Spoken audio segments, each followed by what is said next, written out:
किसी ने क्या खूब कहा है, बहुत देखे हैं हमने इश्क में जान लुटाने वाले। भाई कोई उस माँ से भी जा कर के पूछे, कितनी शिद्दत से पाला है रातों में उठ उठ कर। जी हाँ दोस्तों, मैं लेकर आया हूँ एक ज़बरदस्त इमोशनल स्टोरी जिसका शीर्षक है माँ तुम ऐसी होती हो। मैं दावे के साथ कहता हूँ कि यह कहानी आपको एक स्ट्रांग मैसेज देने के साथ आपकी आंखों में आंसू भर देगी। तो आइए ध्यानपूर्वक सुनिएगा। बिमल बहुत परेशान था। उसे समझ में नहीं आ रहा था कि वो इस परिस्थिति से कैसे निपटे। वो अपनी माँ को बहुत चाहता था, किंतु उसकी पत्नी और बच्चे उसकी माँ से बहुत दूर भागते थे, क्योंकि उसकी माँ की एक आंख नहीं थी, साथ ही उसकी कमर भी 90 अंश पर झुकी थी। वैसे वह अपना काम सब खुद कर लेती थी, किंतु फिर भी वो उसकी पत्नी और बच्चों के लिए हमेशा खटकती है। दादी आप ऊपर के कमरे में जाओ, मेरे दोस्त आ रहे हैं, बिमल के बेटे अखिल ने बड़े बेरुखी से कहा। पर बेटा, मैं तो यहाँ बहुत दूर बैठी हूँ, बिमल की माँ ने बहुत प्यार से कहा। नहीं, आप उनके सामने मत रहो, वो मुझे चिढ़ाते हैं, अखिल ने जोर से डांटते हुए कहा। क्या हुआ अखिल, क्यों चिल्ला रहे हो? बिमल की माँ पत्नी कामनी ने किचन से ही आवाज लगाई। देखो ना माँ, ये दादी यहीं ड्राइंग रूम में बैठी है और मेरे दोस्त आ रहे हैं, अखिल ने शिकायत भरे लहजे में कहा। माँ जी, आप ऊपर चली जाओ, क्यों हम लोगों को लजवाती हो? कामनी ने बेटे का पक्ष लेते हुए कहा। बेचारी सरस्वती चुपचाप उठकर जीने के सहारे ऊपर जाने लगी। कमर झुकी होने के कारण उन्हें ऊपर चढ़ने में बहुत परेशानी हो रही थी, किंतु वो पूरी ताकत से ऊपर के एक अकेले कोने वाले कमरे में जाकर बैठ गई।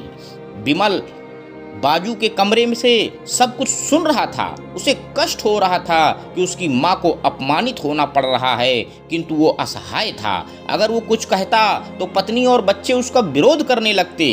दूसरे उनके तर्क भी सही लगते हैं, क्योंकि वो एक प्रशासनिक अधिकारी था, उसका सामाजिक स्तर बहुत ऊंचा था, उसकी ससुराल भी एक उच्च घराने में थी।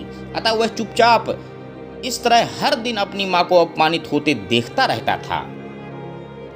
रात को बिमल की पत्नी ने कहा, देखो जी, अब कुछ करो।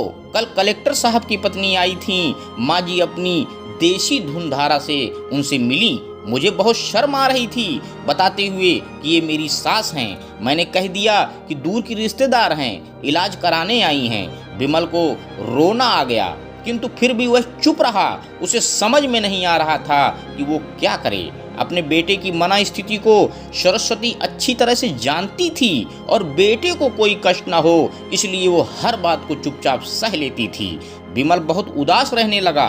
एक तरफ परिवार और सामाजिक स्तर पर जीने की प्रतिबद्धता थी और दूसरी ओर माँ। आखिर माँ से अपने बेटे की यह हालत नहीं देखी गई। एक दिन उसने अपने बेटे से कहा, बिमल, बहुत दिन हो गए हैं, मैं अपने गांव जाना चाहती हूँ, मुझे वहाँ पहुँचा दो, मेरा यहाँ मन नहीं लग रहा है। किंतु माँ, वहाँ तो कोई नहीं है, तुम्हारी देखभाल कौन करेगा? बिमल ने आश्चर्य से पूछा। अरे सब गाँव वाले तो हैं, और वो तुम्हारे मामा जी तो भी उसी गाँव में रहते हैं, और फिर हम सारी व्यवस्थाएं करके आएंगे। कामनी की तो जैसे मन की मुराद मिल गई हो। हाँ बेटा, बहुत सही कह रही है, सरस्वती ने लंबी सांस लेते हुए कहा। विमल जानता था कि गांव में माँ की देखभाल करने वाला कोई नहीं है, लेकिन अपनी पत्नी की जिद के कारण वह अपनी माँ को गांव छोड़ने पर विवश हो गया। माँ को गांव छोड़कर आते वक्त उसे रोना आ रहा था तथा अपनी बेबसी पर गुस्सा भी आ रहा था, किंतु परिवार, पत्नी और समाज ने उसके इन मनोभावों को दबा दिया।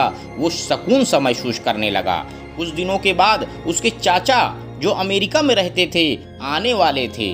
जब बिमल बहुत छोटा था, उसके पिता जीवित थे, तब वो भारत आए थे और उसके बाद वो अब भारत आने वाले थे। पूरा परिवार और आस पड़ोस बहुत उत्साहित था। अमेरिका से बिमल के डॉक्टर चाचा आ रहे थे। डॉक्टर रमेश ने जैसे ही घर में कदम रखा, सबने मिलकर बहुत उत्साह से उनका स्वागत किया। क्यों बिमल, भाभी नहीं दिख रही हैं, कहाँ हैं? डॉक्टर रमेश ने उत्सुकता पूर्वक पूछा। जी वो गांव में रहती हैं, यहाँ उनका मन नहीं लगा, कामनी ने सपाट लहजों में उत्तर दिया। डॉक्टर रमेश ने बिमल की ओर देखा तो बिमल ने अपनी आंखें झुका ली। डॉक्टर रमेश सब समझ गए। बोले, कल हम भाभी से मिलने गांव चलेंगे सब लोग। दूसरे दिन सभी लोग गांव के घर में पहुंचे। देखा कि सरस्वती को बहुत तेज बुखार है और वो पलंग पर असहाय सी पड़ी है। डॉक्टर रमेश दौड़कर सरस्वती के पास गए, उनके पैर छूकर रोने लगे। सरस्वती की ये हालत उनकी कल्पना से परे थी। वाह बेटा विमल, तूने तो नाम उजागर कर दिया। अपनी माँ की ये हालत देखकर तुझे तो शर्म भी नहीं आ रही होगी। डॉक्टर रमेश ने विमल को लगभग डांटते हुए कहा, नहीं देवर जी, विमल का कोई दोष नहीं है। मैं खुद गांव आई थी।